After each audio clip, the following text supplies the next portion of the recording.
Alhamdulillah kita bertemu dalam siri yang kedua, musim yang ketiga. Program Minda Imam Besar Kuliah Duha Perdana yang dibawakan kepada kita oleh Pusat Kutuban Zakat Majlis Agama Islam dan Adat Besar Melayu Pahang. Untuk musim kali ini kita membincangkan satu buku yang telah kita maklumkan pada minggu lalu, iaitu 100 Sunnah Rasulullah SAW yang dilupakan. Buku setebal 322 halaman yang merupakan terjemahan daripada kitab versi Arab Al-Wasiyah fi Ba'di Sunan Shibhil Mansiyah, yang merupakan sebuah kitab karya Dr. Haifa binti Nasir binti Abdullah Ar-Rashid, Profesor Madya di Jabatan Akidah dan Doktrin Kontemporari Fakulti Usuluddin di Universiti Islam Imam Muhammad Ibn Saud di Riyadh. Dan buku ini telah pun diterjemahkan oleh Kemilau Publika Sdn Bhd. Kepada yang masih belum mendapatkan buku ini, nanti boleh menghubungi sama ada pihak masjid, Tuan Said, ataupun boleh rujuk kepada rakan-rakan di Pusat Kutipan Zakat.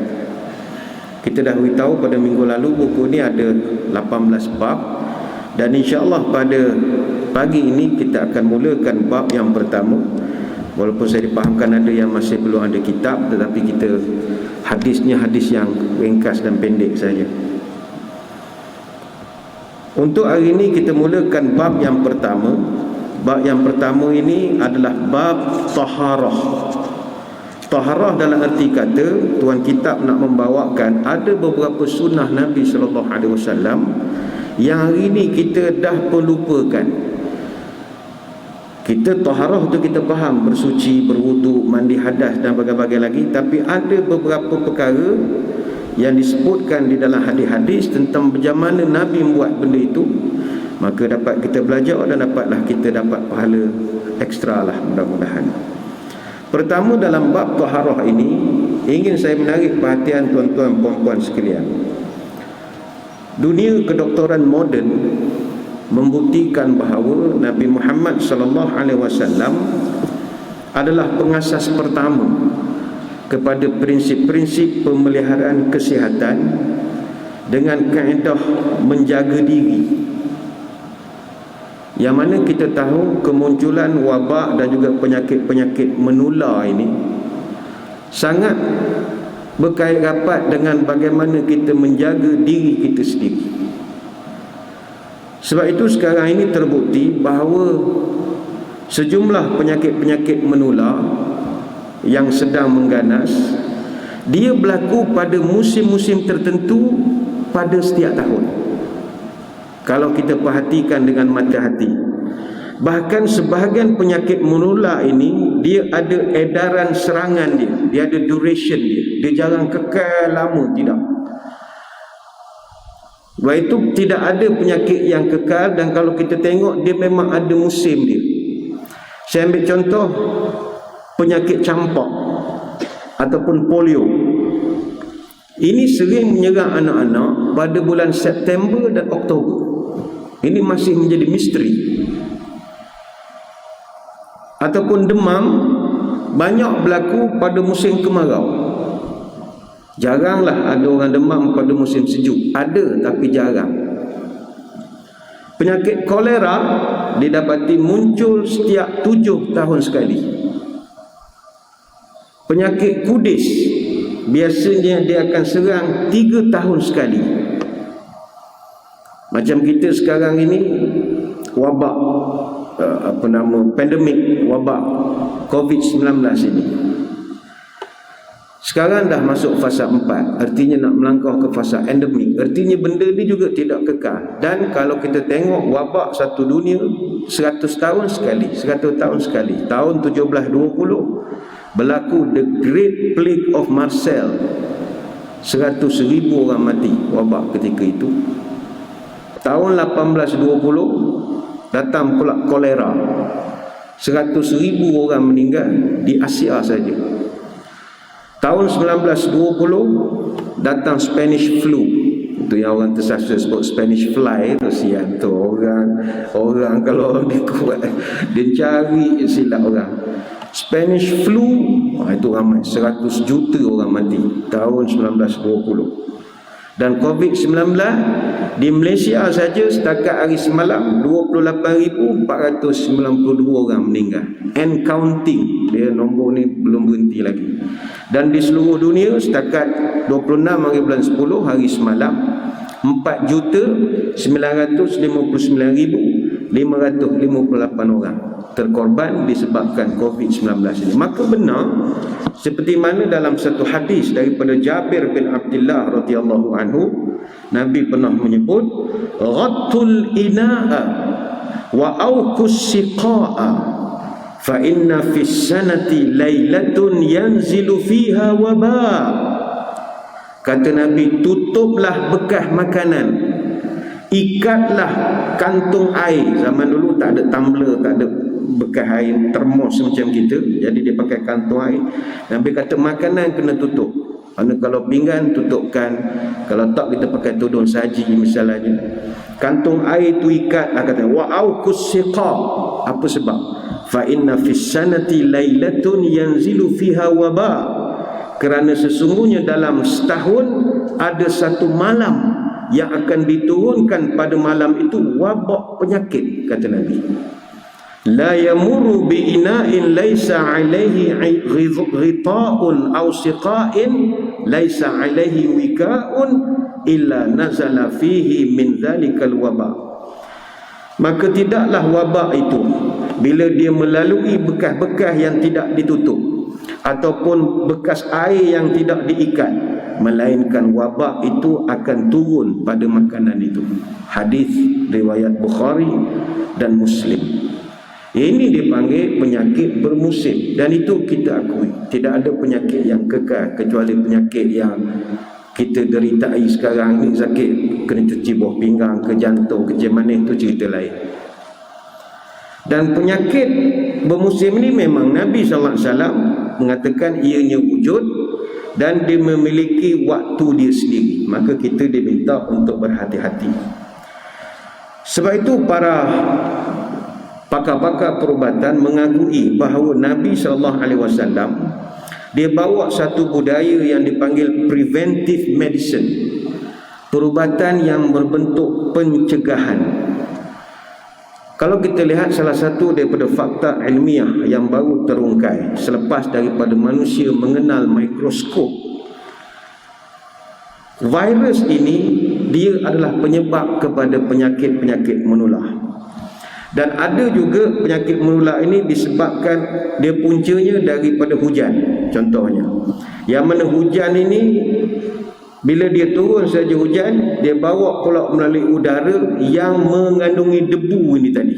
Maknanya kita debu panas, turun hujan, debu naik, sedut di hidung, sedut dari mulut, itu punca yang asalnya. Jadi mikrob-mikrob penyakit ataupun pelbagai jenis penyakit ini, dia akan melekat pada zarah-zarah debu yang berterbangan ni tadi. Dan ketika dia bawa oleh angin, dia akan kena kepada daripada orang sakit pada orang sihat, macam pendebungan pokok kurma misalnya, dia terbang dari satu ke satu. Ini mungkin yang orang sekarang panggil airborne ini, udara, penyakit yang bawaan daripada udara ini. Maka jauh sebelum itu, 14 abad yang silam, perkara ini telah disebut oleh Nabi SAW bahawa memang fa inna fis sanati lailatun yanzilu fiha waba. Dalam setahun ada satu malam akan turun segala mok nenek wabak ini, kata Nabi. Jadi apa yang kamu boleh buat? Prevention, cegah diri kamu. Cara Nabi zaman dulu, dia perintahkan untuk kita ini menutup bekas makanan, tutup bekas minuman, supaya mikrob-mikrob yang melanda ini tidak memasuki makanan dan minuman ketika itu.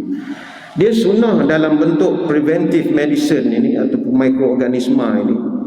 Kalau menurut orang perubatan, dia definisikan sebagai ilmu yang berkaitan dengan penjagaan penyakit bakteria, penyakit-penyakit yang benda tak nampak. Bakteria ini sama ada disebabkan oleh mikroorganisma yang merupakan organisma yang kebanyakannya tak dapat dilihat oleh mata kasar. Begitu halus sekali. Sebab itu virus dia punya lebar hanyalah kira-kira 0.5 mikron, iaitu 500 nanometer. 1 nanometer bersamaan 1/1000 mikron. Benda tak nampak. Jadi bila benda tak nampak, orang tak percaya. Oh, ini mungkin tipu ni, oh ini mungkin konspirasi ni, dan bagaimana, sebab benda tak nampak.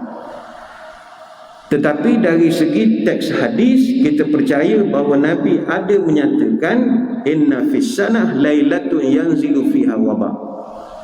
Dalam tiap-tiap tahun ada satu malam akan diturunkan wabak kepada dunia ini. Sebab itu makhluk yang tak nampak ini, mereka terdiri daripada pelbagai spesies, pelbagai suku, kaum dan keturunan. Yang paling kecil virus, kemudian mikrob, kemudian parasit primer, besar sikit cacing parasit, dan macam-macam lagi. Jadi semua ini sampailah kepada peringkat parasit. Mikroorganisma ini benda yang boleh bersarang di 3 tempat. Pertama, manusia, haiwan, persekitaran. Mana benda itu wujud, dia boleh ada di sekeliling kita. Sebab itulah teks-teks syariah sangat prihatin untuk nak membasmi segala makhluk-makhluk organisma itu daripada sarang-sarang ni. Maka salah satu cara yang agama ajarkan adalah taharah. Taharah, apa artinya? Untuk kita membersihkan diri. Sebab itulah sunnah Nabi SAW ini bukan sekadar untuk nak kita jadi ibadat kita sah apa tidak. Dia ada sebab yang lain. Sebab itulah muslimin muslimat sekalian, kita berusahalah untuk nak jaga sunnah Nabi ini. Manfaatnya akan kembali semula kepada kita kelak. Dia ada 7 sunnah Nabi terbesar daripada pelbagai sunnah yang lain. Kalau bagi orang laki-laki, sunnah Nabi yang terhebat dan mereka sangat bercita-cita nak lakukan adalah nikah seorang lagi. Itu hak paling dia bercita-cita lah. Tapi duduk pertengahan terberani ataupun tidak saja. Tapi kita nak kongsi ada 7 sunnah yang juga kalau kita mampu buat, usahakanlah. Pertama, tahajud. Yang kedua, beristighfar setiap masa. Yang ketiga, jaga sembahyang duha. Yang keempat, baca Quran tiap-tiap hari, khususnya sebelum terbit matahari. Yang kelima, bersedekah tiap-tiap hari. Yang keenam, jemaah di masjid. Dan yang ketujuh, jaga air sembahyang, jaga wudu. Tahniah saya ucap kepada tuan-tuan puan-puan yang duduk dalam majlis pagi ini ada berwudu. Tahniah. Wudu ini adalah preventive medicine, satu bentuk pencegahan penyakit yang dikagumi oleh ramai pakar-pakar. Sebab kita berwudu minimum 5 kali sehari untuk menunaikan solat fardu ataupun untuk melakukan ibadat-ibadat tertentu, mengaji Quran misalnya. Maka bila tambah pula dengan suasana pandemik, kita berhadapan dengan musuh yang tak nampak, campur pula lagi untuk nak menentukan kita ni bergejala, kita ni kena positif ataupun tidak. Seseorang terpaksa melalui proses-proses ujian klinikal yang antaranya adalah jolok lubang hidung. Maka kita faham rupanya setiap rongga ni boleh disinggahi oleh benda-benda yang tak nampak. Sebab itu bab yang pertama dalam taharah ini adalah sunnah istinsyaq, memasukkan air ke dalam hidung semasa berwudu. Yang saya percaya tak ramai orang buat.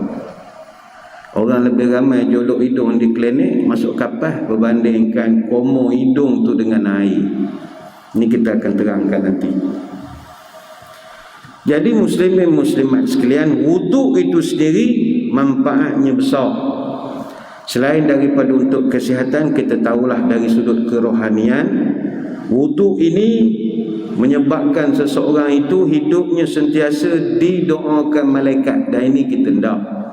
Man bata tahiran bata fi sya'rihi malakun fala yastayqadhu illa qala al-malak Allahumma ighfir li ibadika fulan fa innahu bata tahiran. Hadis Ibnu Hibban, kata Ibnu Umar, siapa-siapa tidur dalam keadaan ada air semayang, maka sepanjang dia tidur dari malam sampai ke pagi, maka bata fi sya'rihi malakun, akan berdirilah satu malaikat dekat kepala dia. Apa kerja malaikat itu? Melindungi kita. Allah perintah malaikat jaga kita. Dan malaikat ini sambil dia berdiri, apa dia buat? Nengok pelik? Tak, dia doakan kita. Apa doa dia? Allahumma ighfir li ibadika fulan fa innahu bata tahiran. Ya Allah, ampunkanlah orang yang sedang tidur ini sebab dia tidur ada air semayang. Dia baca itu sampailah kita bangun tidur. Hadis riwayat Ibnu Hibban. Jadi tuan-tuan puan-puan, malam sekarang kalau nak tidur ambil air semayang dulu. Tak kedai kita tidur ada air semayang, baca pula doa, baca Quran. Jangan baca WhatsApp nak tidur, baca WhatsApp. Buat apa baca Quran? Baca surah Muluk, baca surah Waqiah. Hadis semua pelaburan untuk alam kubur. Kita umur dah meningkat, bukan muda super dulu. Bacalah Waqiah, baca Al-Mulk, esok baca Al-Kahfi misalnya. Kemudian tidur dalam keadaan berwuduk, maka didoakanlah malaikat sepanjang kita tidur. Dan ini untung dapat doa malaikat ini, sebab malaikat ni makhluk Allah yang suci, tidak pernah berdosa. Ada orang dia minta doa dengan tok-tok guru, dengan ustaz, dengan ulama, dengan habib, tak salah, bagus, ada barakah. Tapi mereka manusia, tak lari dari kesilapan. Malaikat tak pernah buat silap. Mana ada malaikat curi getah buku? Tak ada. Curi motor? Tak pernah. Malaikat tak pernah buat silap. Daripada muda sampai sekarang tak pernah ada silap. Manusia zaman muda dia ada young and stupid, dia sendiri ada, zaman-zaman jahiliah dan sebagainya. Jadi kita ada kealpaan, malaikat tak. Cuma peringatan kepada para isteri, jangan pula bila kita dah sebut tidur dengan air semayang ni dapat pahala, akan didoakan malaikat. Jadi kita pun malam sekarang nak semayang, nak tidur, siap ambil air semayang, baring atas katil, siap pakai telekung. Suami baru nak golek ke kita marah, wuduk. Boleh semula orang tu terjatuh pula ke depan atas lantai. Jangan begitu. Sebab tidur ada air semayang tu sunat. Melayan orang sebelah ni wajib. Maka puan-puan ambil air semayang, berdoa sajalah kepada Allah. Ya Allah, saya ni nak sangat ada tidur ada air semayang, tapi tahu je lah orang sebelah ni sejak banyak makan ubat kencing manis macam-macam ni, jadi lain pula. Jadi tak kedailah dia ngusik ke saya sekarang. Ampunkanlah saya, tolonglah kira pahala saya ada air semayang juga. Sebab saya mangsa, bukan pemangsa, saya nak jaga. Doa sajalah. Mudah-mudahan Allah mengira tidur kita tidur yang ada wuduk.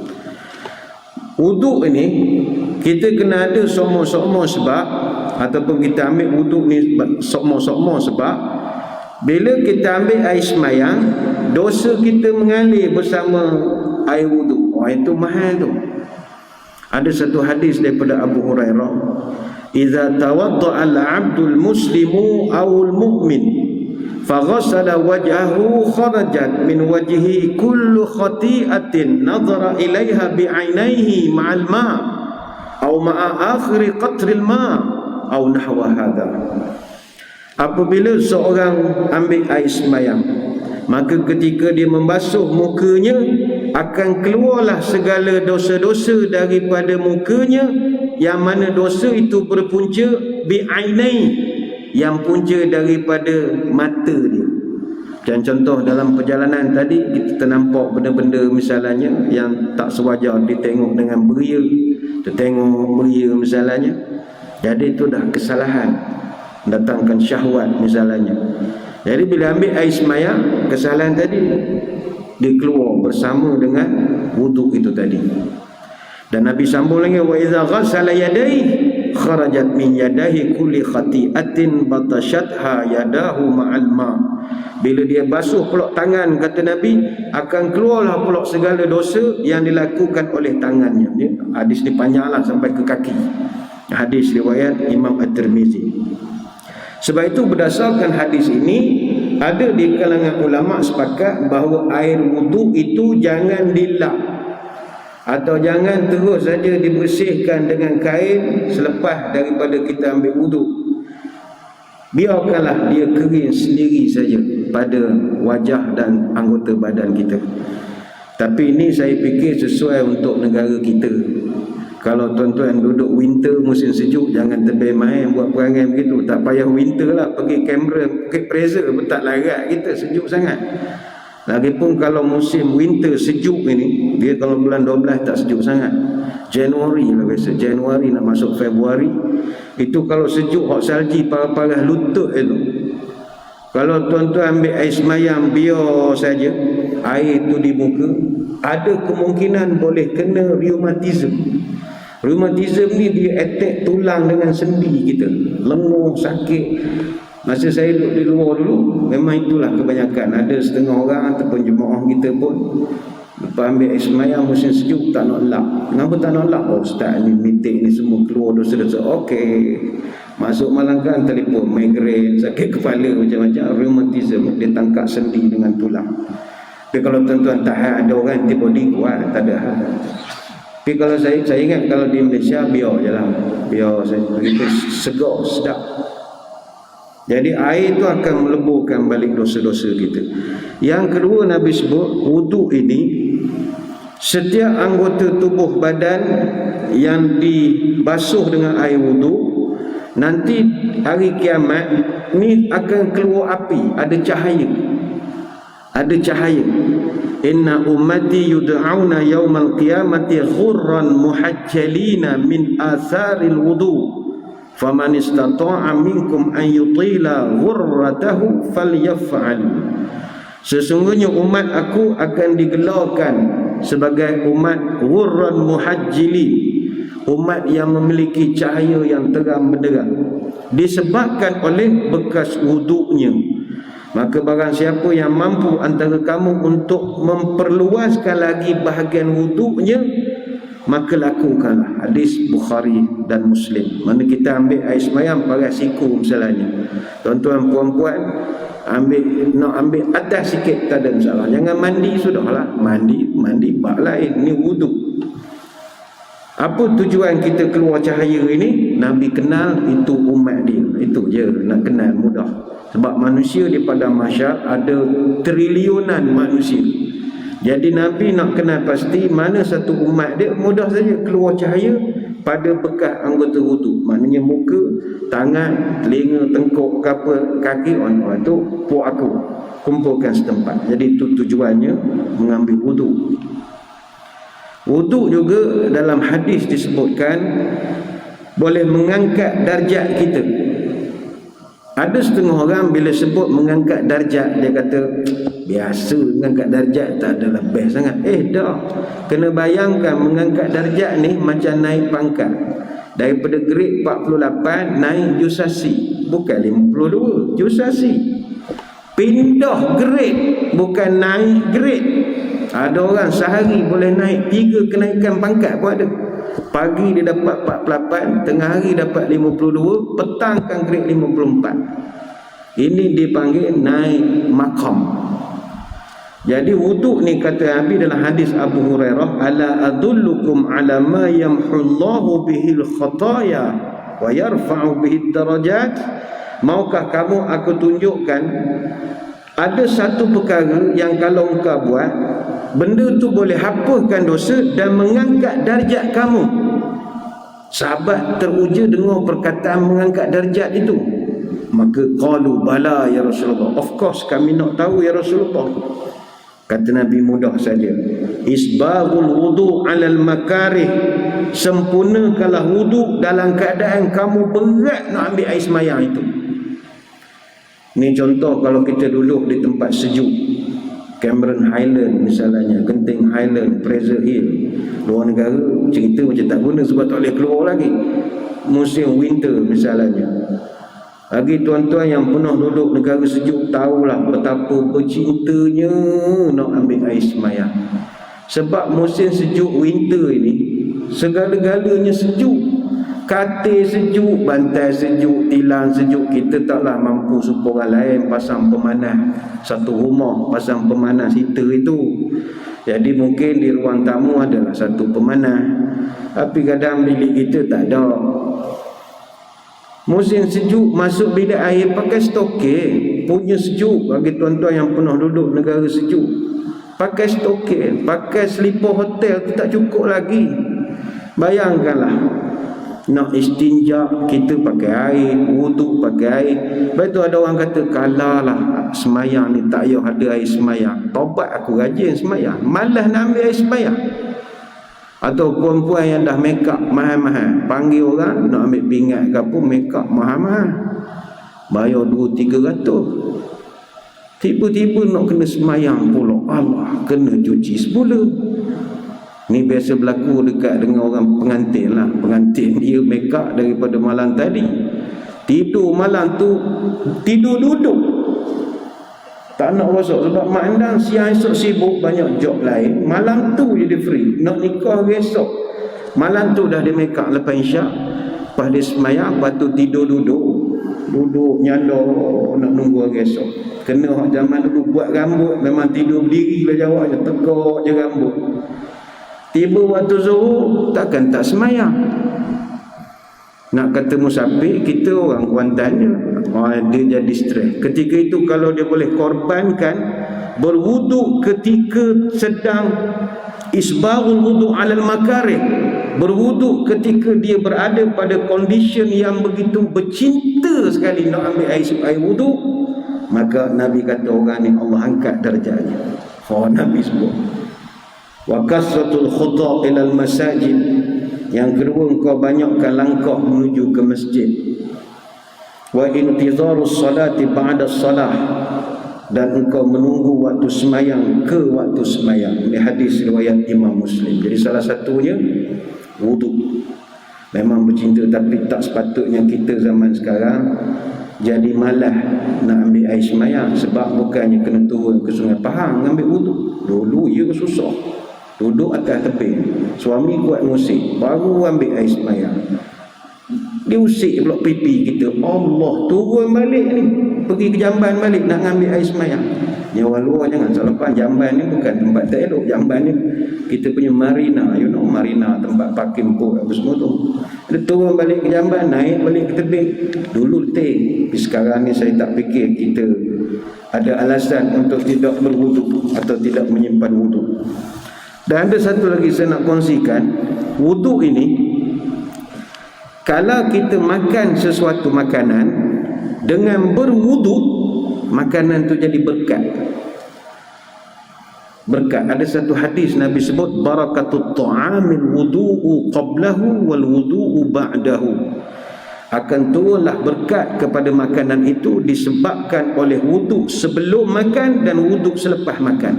Hadis riwayat At-Tirmizi. Puan-puan tak percaya tengah hari sekarang nak balik masak tengah hari, cuba masak ambil wuduk dulu. Percayalah ada kelainan. Suami anak makan rasa lain. Mau beli di mana ni? Beli apa aku masak? Wow, dia jadi lain. Sebab berkat itu benda tak ada dijual. Barakah ni tak jual di kedai. Jadi sebelum makan ada wuduk, masa makan ada wuduk.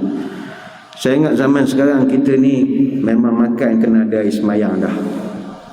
Sebab makanan kita sekarang dah, kita risau macam-macam benda duduk dalam, dengan gulanya, garamnya, macam-macam. Rasa itu ini takut mudarat untuk diri kita. Jadi kita doa pada Allah, makanan ni ya Allah aku makan, orang belanja, berikan barakah pada makan ni, jauhkan aku daripada penyakit kolesterol ke kalorinya apa, gula-gulanya apa dalam ni, tolong ya Allah. Baca doa, ambil air semayang, insya-Allah barakah makanan itu. Jadi ini jangan tinggalkan berwuduk. Dan wuduk itu kalau kita tolak cerita kerohanian lah, kita cerita dari segi kesihatan. Manfaat kesihatannya sangat banyak. Ada kajian daripada Dr. Magomedov. Dia ni daripada Lembaga Higien dan Ekologi ataupun Kesihatan Umum dan Ekologi di Dagestan State Medical Academy. Dia buat satu artikel Muslim rituals and their effect the person health. Dia buat kajian tentang bagaimanakah ritual orang Islam ini memberi kesan kepada kesihatan manusia. Dia buat kajian tentang wuduk saja. Dan ini menarik untuk kita share pada pagi ini. Pertama kata dia, wuduk ini dia boleh merangsang aura tubuh. Badan kita ni dia ada aura dia. Tuan-tuan perempuan biasa tak jumpa orang, bila kita tengok dia, dia ada satu wow, ada aura. Dia mungkin tidaklah lawa, tapi dia ada hebah. Dia macam kita jumpa raja-raja, dulu yang membeli raja-raja, kenapa nampak cara dia berjalan. Bahasa orang Melayu panggil daulat, kita panggil daulat. Bahasa orang kampung panggil aura. Aura bahasa kampung. Mana orang biasa kita panggil aura. Aura ni, baik tu di pasaran ada jual minyak-minyak tertentu untuk naikkan aura, ada. Mana kalau kita mandi campur dengan campuran pati minyak dia tu boleh menaikkan aura. Orang dulu mandi bunga. Dalam bathtub itu taburlah beberapa jenis bunga yang dia adalah bunga cara orang dulu-dulu. Mandi dengan air bunga tu menaikkan aura. Jadi kata Dr. Magomedov, wuduk dia boleh merangsang aura tubuh kita, develop aura secara semula jadi. Kata dia rangsangan ini muncul pada seluruh tubuh, khususnya pada kawasan tubuh yang disebut biological active spots ataupun bases ataupun titik aktif biologi. Kata dia bases ini dia hampir sama dengan titik-titik reflexology yang orang Cina pandai buat tu. Biasanya kalau kita urutan reflexology, dia akan berikan tekanan pada titik point itu ataupun yang pakai kepanca jarum dan sebagainya lagi. Tapi kata dia walaupun wuduk ini dia hanyalah sekadar sapuan yang lembut, usapan yang lembut, tapi dia sangat mencukupi dan boleh memberi kesan kepada biological active spot ini ataupun bases ini. Sebabnya kata dia daripada 700 bases pada tubuh kita, 65 daripadanya memberi kesan refleksi yang sangat cepat. Dia panggil drastic spot. Maka bila kita sapu muka, yang mana dalam perubatan moden dia panggil kaedah hydromassage. Masaj muka ni, puan-puan yang buat facial tahulah ya, kita macam-macam orang buat muka kita gini. Kita lelaki tak cara benda gitu. Dia ada kendok-kendok. Bayangkanlah kita ambil air semayang, sapu-sapu dan jadikan benda tu ritual harian kita. Bukanlah nak semayang baru ambil, jadikan sebagai amalan. Maka hydromassage ini memberi kesan kepada sistem ginjal, sistem saraf, organ genital dan berbagai lagi. Ini yang pertama. Yang kedua kata dia, wuduk juga berkesan mencegah daripada masuknya kuman melalui kulit. Untuk pengetahuan kita bersama, kulit kita ini adalah organ terbesar di dalam tubuh kita. Dan saiznya boleh mencecah sehingga 20 kaki persegi. Kulit kita ini, kulit yang membungkus tubuh kita ini memiliki keberatan 10 pound. Maknanya 4 kilo 536 gram. Seluas 2 meter persegi dan tebalnya 1.4 hingga 4 milimeter dan memiliki kemampuan regenerasi yang sangat dahsyat. Kulit ni, kalau kita kaji kulit saja, kita akan kagum pada kekuasaan Allah. Baik itulah kulit ini di neraka esok, hangus ganti lain, hangus ganti lain, hangus ganti lain, biar dia rasa sekali. Dan setiap hari kata Dr. Magomedov, hampir 10 juta sel kulit mati, dan kematian sel-sel kulit ini mendatangkan satu fenomena yang dia panggil daki, sel kulit mati. Dan kulit kita juga dia menutup seluruh tubuh kita daripada jangkitan kuman, racun, bahan kimia membahaya dan juga sinar radiasi. Ini kata Dr. Magomedov. Dan fungsi kulit ni banyak. Dia boleh mengatur suhu tubuh kita.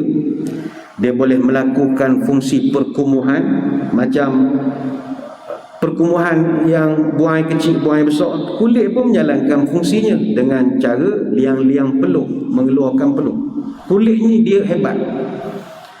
Dan kulit ni juga adalah media komunikasi antara sel-sel saraf untuk nak merangsang haba, sentuhan, tekanan, rasa dan berbagai lagi. Jadi melalui berwudu, kita sapu permukaan tubuh, 7 bahagian daripada tubuh kita ini dengan air bersih, maka tuan-tuan boleh bayangkan sendiri apa manfaatnya. Dan ingat, anggota tubuh yang paling terdedah banyak kepada dunia luar ialah kulit kita. Walaupun tuan-tuan pakai mask, ada juga part kulit tuan-tuan tak boleh nak tutup. Sebab itu yang dibuat kempen stay at home tak payah keluar lah, senang. Kalau nak keluar macam kemoh tu, jalan baru tutup tu.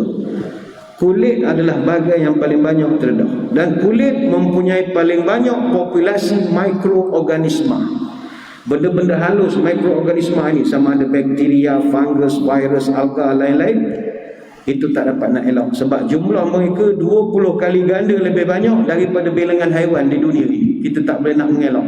Sekeliling kita, atas meja, kalau tuan-tuan nak test lah semua atas meja, semuanya ada. Jadi yang protek benda itu adalah kulit kita. Justru kata Dr. Magomedov, berwudu dia mengurangkan mikroorganisma. Dia akan menurunkan risiko kewujudan bakteria dalam tubuh kita. Jadi perbanyakkanlah berwudu. Bersihkan. Dan berwudu juga yang ketiga kata dia, membantu proses regenerasi kulit, menggantikan sel-sel lama dengan sel-sel yang baru. Dia, kestabilan kulit ini ditentukan oleh nilai potential hidrogen, dia panggil pH, iaitu keasidan dan kelembapan kulit. Biasanya skala pH dia bermula daripada 0 sampai 14. 0 ni paras asid bateri. Air dia duduk pada paras skala 7 sebab dia adalah elemen semula jadi, dan 14 adalah bacaan yang mengandungi alkali paling tinggi sekali. Maka bersuci salah satu daripada kaedah menjaga kestabilan, sebab dia berupaya memastikan kelembapan kulit. Kita di pasaran terpaksa ada produk moisturizer ke macam-macam untuk memastikan kulit tak kering. Bayangkan kalau orang yang kerap berwudu, masa bila kulit dia kering? Ini faedah daripada wudu itu sendiri. Sama juga macam kita nak berwudu, kita basuh tangan. Sekarang ni educated dah masyarakat kita buat basuh tangan, tak payah kempen lah. Saya ingat 90% orang sekarang basuh tangan lah. Bayangkan dulu lagi Nabi telah mengajarkan soal kebersihan kendiri ni dengan membasuh tangan. Dan tapak tangan kita lah yang paling banyak berinteraksi dengan dunia luar. Kita pegang, seolah kita pegang. Ada masa kita bersalam, ada masa kita menggenggam, menyentuh, memetik jari. Ada orang tak bersalam, dia tumbuk tangan sama dia. Ada sentuhan. Maka tangan kita banyak berinteraksi. Sebab itu lebih daripada 70 penyakit berjangkit, macam cacing misalnya, yang disebabkan oleh kontaminasi sentuhan tangan. Jadi tu sekarang kita, pihak pemerintah didik masyarakat kerap mencuci tangan. Jadi amalan membasuh tangan ini memang standard perubatan peringkat antarabangsa. Doktor-doktor misalnya dalam bidang perubatan, ketika nak merawat, nak melakukan pembedahan, nak melakukan pemeriksaan, antara benda mereka kena buat basuh tangan. Dan semua itu ada di dalam wudu. Cuma untuk tambahkan barakah, wudu kita insya-Allah dah buat. Kalau tuan-tuan puan-puan nak tambah lagi barakah, amalkan satu lagi sunnah dalam berwudu yang saya tengok ramai orang dah tak buat. Masukkanlah air ke dalam hidung. Wudu tu dah bagus dah. Tadi kita cerita wudu ni kulit bagus macam-macam. Tinggal satu lagi, al-istinsyaq. Istinsyaq, masukkan air ke dalam hidung. Dalam kitab atau buku kita ini, muka surat yang pertama, memasukkan air ke hidung semasa berwudu, dari Laqith bin Sabrah radhiyallahu anhu, katanya Nabi pernah bersabda, asbighil wudu'a wa khallil bainal asabi'i wa baligh fil istinsyaqi ila an takuna sa'iman. Ratakanlah wudu kamu dan sela-selalah jari jemari kamu. dan masukkanlah air ke dalam hidung kecuali kamu berpuasa, kata Nabi. Hadis ini adalah hadis sahih, diriwayatkan oleh sejumlah imam dalam kitab mereka, antaranya Abu Daud, Tirmizi, begitu juga An-Nasai mencatatkannya dalam Al-Kubra dan Al-Mujtaba, Ibnu Majah, Ibnu Jarud, Ibnu Khuzaimah, Ad-Darimi, Tabrani dalam Mu'jam Kabir, dan ramai lagi lah disenaraikan. Kata Imam As-San'ani dalam Subulus Salam, hadis ini menjadi dalil kepada suruhan memasukkan air ke dalam hidung. Bagaimanapun orang yang berpuasa tidak perlu memasukkan air ke dalam hidung, bimbang jika air turun ke kerongkong dan boleh membatalkan puasa. Jadi ini yang maksudnya sunnah yang ditinggalkan. Orang dah lupa memasukkan air ke dalam hidung. Saya nak kongsi tentang masukkan air ke dalam hidung ini. Hidung kita ni tuan-tuan, dia adalah pintu utama udara masuk ke saluran pernafasan, hidung kita ini. Dan setiap hari hidung kita ini dilalui oleh 10,000 hingga 15,000 liter udara, yang mana setiap liter udara ini mengandungi berjuta-juta partikel udara ini. Hebatnya kekuasaan Allah, rongga hidung kita ini diselaputi dengan lapisan lendir dan juga rambut halus yang disebut sebagai sistem transport mucociliary atau mucociliary transport system. Oh, hebat. Hidung kita, engineer dia hebat tu, dia punya engineering dia. Jadi lapisan ini, mucociliary ini, dia berfungsi menapih, menyaring, menghangatkan dan melembabkan udara yang masuk ke dalam sistem pernafasan kita. Jadi sistem transport mucociliary ini adalah sistem pertahanan hidung kita. Dia macam immigration custom. Masuk dalam ni, dia block dulu. Dia masuk, dia yang tahankan hidung kita ini, dalam hidung kita ni, serangan ataupun kemasukan virus, bakteria ataupun partikel-partikel berbahaya yang ada di dalam udara. Namun sistem transport mucociliary ini kalau terganggu, apa efek pada kita? Pertama, kita akan bersin. Bersin tu tanda kita ada something wrong dengan sistem kita. Dah lama kelamaan sampai satu peringkat hidung akan tersumbat. Maka salah satu kaedah penjagaan kesihatan dan kebersihan dan untuk mencegah penyakit adalah mencuci rongga hidung. Dan ini ada kaedah perubatannya.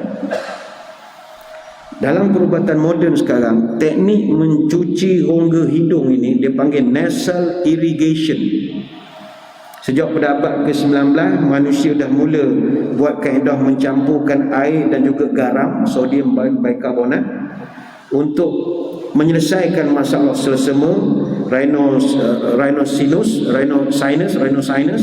ataupun rhinitis allergy untuk orang kerap acum-acum semua. Dan saya itu ada tonton dalam Dr. Oz. Dr. Oz ni Mehmet Oz. Ada satu rancangan bual bicara, dia sendiri jadi pengacara. Dia ni doktor perubatan. Dia buat satu alat, dia cipta alat dia panggil neti poti. Neti poti ni saya ingat dalam Shopee, Lazada pun dah ada jual sekarang ni. Made in China banyak. Orang yang selalu pening kepala, atas ni dia kalau tekan ni sakit, mana dia sinus lah. Jadi alat neti poti ni dia ada masukkan liquid dalam tu. Kita tonggeng sikit kepala kita, masukkan cecair hidung kiri, lubang hidung kiri, tekan air naik ke atas. Go dia macam dia gagal gitu. Nanti keluar ikut belah kanan balik. Mana dia buat satu U-turn. Ciptaan Allah begitu canggih sekali. Tekan air masuk, keluar balik. Tak adalah keluar ikut mulut gedong. Tak tahu macam mana dia keluar sah. Jadi tekan di sini, keluar ikut lubang hidung kanan. Dan tuan-tuan boleh tengok dalam YouTube lah benda itu. Ada satu kajian saya nak kongsikan, kajian Dr. Ramiza. Dr. Ramiza. Dia ni pakar otorinolaryngology ataupun ORL di Hospital USM. Profesor Madya Dr. Ramiza Ramza Ramli. Dia pernah buat kajian saintifik tentang istinsyak. masukkan air ke dalam hidung, dan kajiannya diterbitkan dalam jurnal antarabangsa tahun 2018. Mana ni kajian jurnal, bukan kajian tepi jalan assignment pondok semester 3 pedok. Ni jurnal, diwasyatkan. Kajian itu nak melihat keberkesanan pencucian rongga hidung bagi mengurangkan jangkitan saluran pernafasan akut ataupun acute respiratory tract infection dalam kalangan jemaah lelaki yang menunaikan haji di bawah kelolaan tabung haji. Dia buat kajian kepada jemaah, masa tu yang terlibat maktab 72. Maktab 72 dah dipilih dan maktab 74 sebagai kumpulan kawalan. Sampelnya hanya jemaah lelaki saja yang terlibat ketika itu. Ada 60 jemaah umur antara 18 sampai 70 tahun. Ada 30 orang dalam kumpulan kajian dan 30 orang dalam kumpulan kawalan. Setiap peserta diberikan diary untuk dicatatkan kalau ada simptom pernafasan termasuk macam batuk, demam, sakit tekak, hidung tersumbat dan masalah nafas berbau dan sebagainya. Mereka rekodkan sendiri. Dan mereka juga perlu rekodkan berapa kali dia cuci rongga hidung, istinsyak ini. Jadi semua peserta diminta buat catatan yang sama. Dapatannya adalah sebagaimana yang dijangka, hasil kajian menunjukkan perbezaan yang sangat signifikan. Satu kumpulan tak cuci hidung, satu kumpulan cuci hidung. Didapati jangkitan saluran pernafasan jauh lebih rendah kalau rongga hidung dibersihkan ketika berwudu. Jauh lebih rendah. Jadi selepas pada ni, kalau kita nak ambil air semayang, masukkanlah sikit air ke dalam hidung. Apatah lagi kita bawa balik daripada bandar sana sini. Kalau pakai mask tak ada masalah lah. Tapi orang yang tak suka mask, dia tak pula mask ni ada macam-macam dalam dia macam-macam. Kalau nak fikir benda baik meninggal sajalah, itu paling selamat sekali hidup ni. Kalau kita terdedah, maka antara terbaik masukkan air ke dalam hidung. Ada satu kajian Dr. Mustafa Shahata dalam Medical Journal of Indonesia Jun tahun 98. Dr. Mustafa Shahata ini dia dekan fakulti ENT, Ear, Nose and Throat di University of Alexandria di Mesir. Kata dia, bila kita istinsyak, masuk air ke dalam hidung, jumlah kuman dalam hidung akan berkurangan jadi separuh selepas sedutan pertama saja. Nabi suruh 3 kali kan. Kali kedua kuman berkurang 1/4 ketika istinsyak yang kedua, dan seterusnya boleh habis. Itulah banyak sunnah-sunnah Nabi ni. Kalau kita nak cerita, kita akan kagum macam manalah Nabi mendahului zaman. Sesuai betul dengan musim-musim udara tak berapa molek begini, dilakukan amalan istinsyak ini. Dan selepas istinsyak, kita diminta untuk berkomor. Berkomor ni pun saya ingat tak payah kempen beria pun tuan-tuan tahu. Tiap-tiap malam komor dengan Listerine, apa tujuannya? Nak membunuh segala celah-celah gigi punya bakteria sarang pada gusi kita. Bila dah umur naik 60 ke atas, gusi kan mengecut. Itu gigi palsu tak boleh pasang. Dan sekarang rasanya dulu molek, rupa gusi kita mengecut. Kenapa mengecut? Dah bersarang barangkali pelbagai 7 keturunan dah bakteria duduk nyinggah situ. Dan nak tidur ngunyah biskut. Memang tak ada lalu nak gosok gigi, penuh saja bakteria. Sebab itulah berkomor ni bagus. Berkomor dia melindungi mulut dan tekak daripada inflamasi, membersihkan mulut daripada sisa makanan, dan terdapat tidak kurang daripada 100 juta bakteria per milimeter dalam sampel biasa permukaan gigi atau kelenjar dalam ludah manusia yang normal. Jadi bila Nabi suruh berkomorlah, masuklah air ke dalam hidung, ikut sajalah, sudah pasti ada kelebihannya. Banyak nak diterangkan, tapi saya kira sekadar itu dulu perbicaraan kita pada pagi ini. InsyaAllah pada minggu hadapan, kalau tak ada sebarang perubahan, kita masuk muka surat yang kedua. Kita akan melihat bagaimanakah Nabi berkomor 3 kali dalam satu tapak tangan, dan bagaimanakah sifat wuduk Rasulullah sallallahu alaihi wasallam. Dia buku ni dia tak banyak, dia hadis je pendek-pendek saja. Nanti kalau tempat tu pindah bab 2, sunnah-sunnah berkaitan tentang ketika mandi junub. Yang mana mandi junub, semua orang faham cara mandi junub, tapi apakah sunnah-sunnahnya? Dan kita akan terangkan pada minggu hadapan insya-Allah. Saya kira sekadar itu. Sebelum berpisah, mari kita berdoa. Moga-moga majlis kita ini diberkati ilahi. A'udzubillahi minasyaitonirrajim. Bismillahirrahmanirrahim. Allahumma salli wa sallim ala sayyidina Muhammadin salatan tukhrijuna biha min zulumatil wahmi. Allahumma in kana rizqina fis sama'i fa anzilhu wa in kana fil ardi fa akhrijhu wa in kana mu'siran fayassirhu wa in kana haraman fatahhirhu wa in kana ba'idan faqarribhu bihaqqi duhaika wa bahaika wa jamalika wa quwwatika wa qudratika atina ma ataita ibadika salihin. Ya Allah, kalau rezeki kami masih di langit, turunkanlah. Kalau di bumi, keluarkanlah. Kalau susah, permudahkanlah. Kalau haram, sucikanlah. Kalau jauh, dekatkanlah. Berkat waktu duhamu, kecantikanmu, keindahanmu, kekuatanmu, kekuasaanmu, limpahkan pada kami apa yang telah engkau limpahkan kepada hamba-hambamu yang saleh. Subhanakallahumma wa bihamdika nasyhadu an la ilaha illa anta nastaghfiruka wa natubu ilaik. Wa sallallahu ala sayyidina Muhammadin wa ala alihi wa sahbihi wa baraka wa sallam. Walhamdulillahi rabbil alamin.